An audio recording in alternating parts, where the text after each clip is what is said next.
Hi guys, welcome to my channel again. দেখো চলে এসেছি নতুন আরেকটা ভিডিও নিয়ে। তো আজকের এই ভিডিওটাতে আমরা মূলত আলোচনা করব অঙ্গনওয়াড়ি কর্মীদের বেতন বৃদ্ধি নিয়ে। তো তোমরা রিসেন্ট সিনারি কিন্তু সকলেই জানো যে লোকসভা ভোটের যে ইলেকশনের রেজাল্ট, সেই ইলেকশনের রেজাল্টের পর কিন্তু কোনো পলিটিক্যাল পার্টি সরকার গঠন এখনও পর্যন্ত করতে পারেনি। সেই ক্ষেত্রে এনডিএ সরকারও কিন্তু সরকার গঠন করতে পারে এবং ইন্ডিয়া অ্যালায়েন্সেরও কিন্তু সম্ভাবনাটা অবশ্যই রয়েছে। কারণ এই বছর যে লোকসভা ভোট হয়েছে এখানে কিন্তু কোনো পলিটিক্যাল পার্টি ক্লিয়ার মেজরিটি সেটা কিন্তু পায়নি, ঠিক আছে।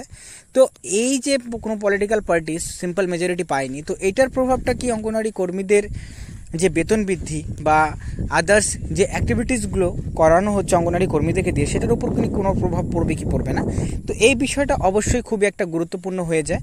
তো সেক্ষেত্রে যদি বলা যায় তো অঙ্গনওয়াড়ি কর্মীদের বেতন বৃদ্ধির সম্ভাবনাটা কিন্তু অনেকটাই বেড়ে যায়, ঠিক আছে।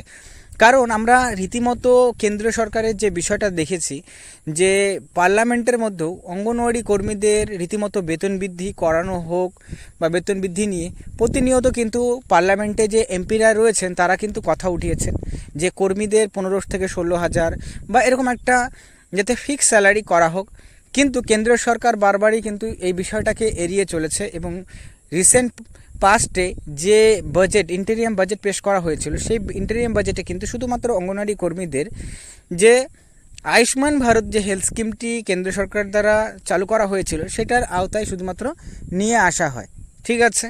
তো একটা কর্মীদের মধ্যে এটা নিয়ে কিন্তু অবশ্যই একটা ক্ষোভ ছিল যে কেন্দ্রীয় সরকার বেতন বৃদ্ধি করছে না, লাস্ট 5-6 বছর হয়ে গেছে কোনো রকম বেতন বৃদ্ধি করছে না।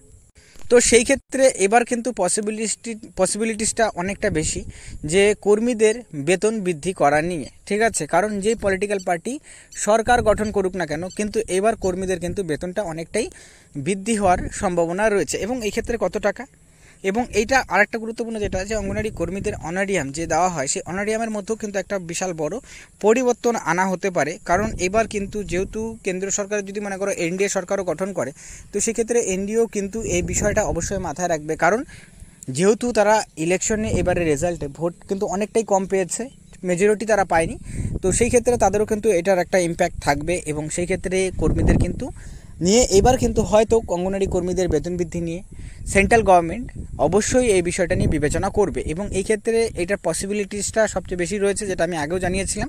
এবং এই ক্ষেত্রে হতে পারে যে নতুন নিয়ম লাগু করে, যেমন সমকাজে সমবেতন, এটা অনেকদিন ধরেই চলছে, বলা হচ্ছিল যে সমকাজে সমবেতনটাকে করা হবে, তো এইবার কিন্তু পসিবিলিটিসটা বেড়ে যাচ্ছে এবং এক্ষেত্রে সমকাজে সমবেতনটা চালু হতে পারে এবং যার ফলে কর্মীদের 1 লাফে বেতন কিন্তু 15 থেকে 16,000 টাকার মতন করার সম্ভাবনাটা প্রবল রয়েছে, ঠিক আছে। আর এছাড়াও কবে থেকে হতে পারে এটাও একটা কোশ্চেন থাকে, ঠিক আছে, কর্মীদের মধ্যে। তো সেটা হলে পরে হওয়ার যে সম্ভাবনাটা সেটা কিন্তু সরকার গঠন করার পরই, ঠিক আছে। তো সরকার গঠন এখনও পর্যন্ত হয়নি, তো সরকার সম্ভবত এই 1 সপ্তাহের মধ্যে সরকার গঠন করা হয়ে যেতে পারে, সম্ভাবনা রয়েছে, যেখানে এনডিএ সরকার হোক বা ইন্ডিয়া অ্যালায়েন্স সরকার কিন্তু গঠন করার পসিবিলিটিসটা রয়েছে। তো সরকার গঠন করার পর যে নেক্সট যে তোমাদের যে বাজেটটা পেশ করা হবে ফুল বাজেটটি, সেই বাজেটের মধ্যে কিন্তু অঙ্গনওয়াড়ি কর্মীদেরকে নিয়ে কিন্তু বিষয়টা অবশ্যই করা হতে পারে। কারণ এখানে এনডিএ সরকারও যদি সরকার গঠন করে তো সেক্ষেত্রে যে অ্যালায়েন্সগুলো রয়েছে মানে আদার্স যে পলিটিক্যাল পার্টিতে রয়েছে তারা কিন্তু অবশ্যই বিষয়টাকে তুলে ধরবেন। সেই ক্ষেত্রে কর্মীদের বেতনটা অবশ্যই বৃদ্ধি হওয়ার সম্ভাবনা থাকে এবং সেই ক্ষেত্রে 1 লাফে কত টাকা বৃদ্ধি করে এই বিষয়টাই দেখা রয়েছে। কারণ যেহেতু টোটাল 25 লক্ষ অঙ্গনওয়াড়ি কর্মী রয়েছে অল ওভার ইন্ডিয়াতে, তো এটার প্রভাব অবশ্যই ভোটে পড়েছে। তো এই বিষয়টা এখনই যদি কেন্দ্র সরকার না দেখে তাহলে পরে পরবর্তী সময় কিন্তু আরও সমস্যায় পড়তে পারে। তো কেন্দ্র সরকার কিন্তু অবশ্যই এই বিষয়টা চাবে না, যার ফলস্বরূপ আমরা কর্মীদের বেতন অনেকটাই বৃদ্ধি হওয়ার সম্ভাবনাটা কিন্তু দেখতে পাচ্ছি। তো এটা নিয়ে যখনই আরও ক্লিয়ার